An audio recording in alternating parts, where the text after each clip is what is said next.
Когато Йосиф беше на 17 години, той пасеше стадото с братята си и донесе лошо известие за тях на баща си.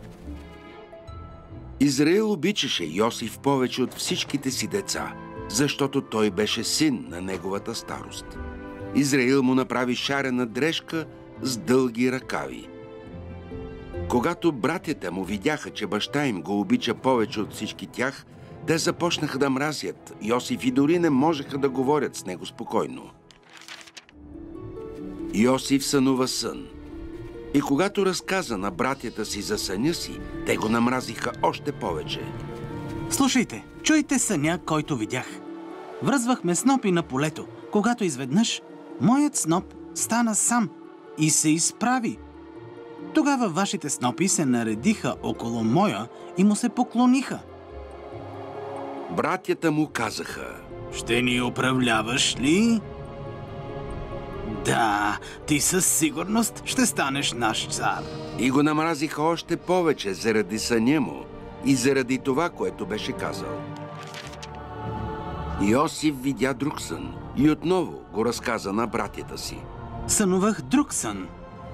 Слънцето, луната и 11 звезди се поклониха пред мен. Но когато Йосиф разказа съня и на баща си, Израил го смъмри и му каза: Какъв е този сън, който си видял? Наистина ли очакваш аз, майка ти и братята ти да дойдем и да се поклоним до земята пред теб? Братята на Йосиф му завидяха, но баща му не забрави тези думи. След тези събития, братята на Йосиф отидоха да пасат стадото на баща си близо до Сихем. И Израил повика Йосиф. Братята ти не пасат ли овцете край Сихем? Ела, ще те изпратя при тях. Ето ме. Иди сега и вижда ли са добре братята ти и стадото, и ми донеси известие. Така Израил изпрати Йосиф от Хеброн. Когато пристигна в Сихем, един човек го намери да се скита и с околностите. Какво търсиш тук? Търся братята си. Моля, кажи ми, къде пасат стадата си? Те си отидоха, защото ги чух да казват да отидем в Дотан. Така Йосиф продължи към Дотан.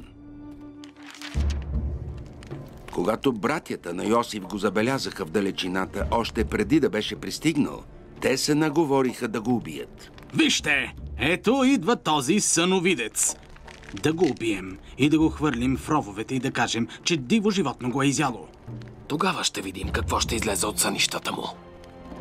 Но когато най-големият брат на Йосиф, Ровим, чу това, той спаси Йосиф от ръцете на брат му. Не трябва да го убиваме. Не проливайте кръвта му. Хвърлете го в рова, но не слагайте ръка върху него. Ровим каза тези думи, за да може по-късно да спаси Йосиф от рова и да го върне при баща му. И така стана, че когато Йосиф пристигна при братята си, те съблякоха от него шарената му дрежка и го хвърлиха в един празен ров. Те седнаха да ядат и когато повдигнаха очи, видяха един керван исмаилски търговци, идващ от Галаад на път за Египет. Камилите им бяха натоварени с смирна, балсам и подправки. Като видя това, Юда каза на братята си: Каква полза за нас, ако убием брат си и скрием кръвта му? Нека го продадем на исмаиляните, вместо да го убиваме със собствените си ръце. В края на краищата той е наш брат, наша плът.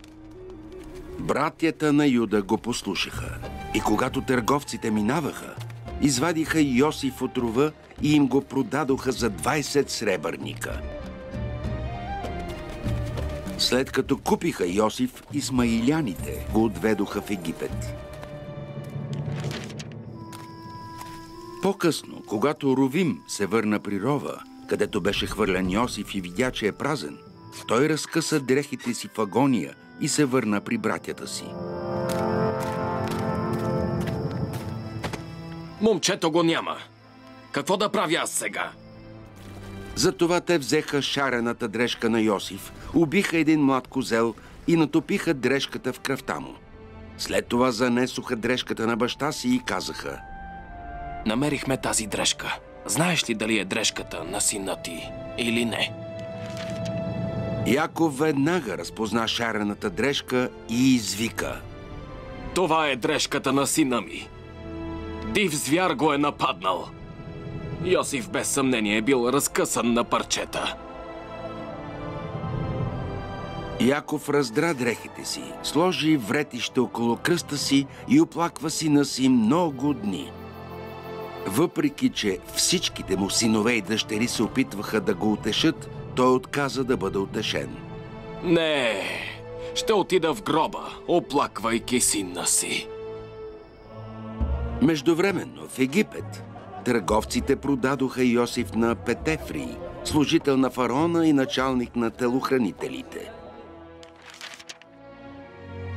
Тогава Юда рече на братята си: каква полза, ако убием брат си и скрием кръвта му?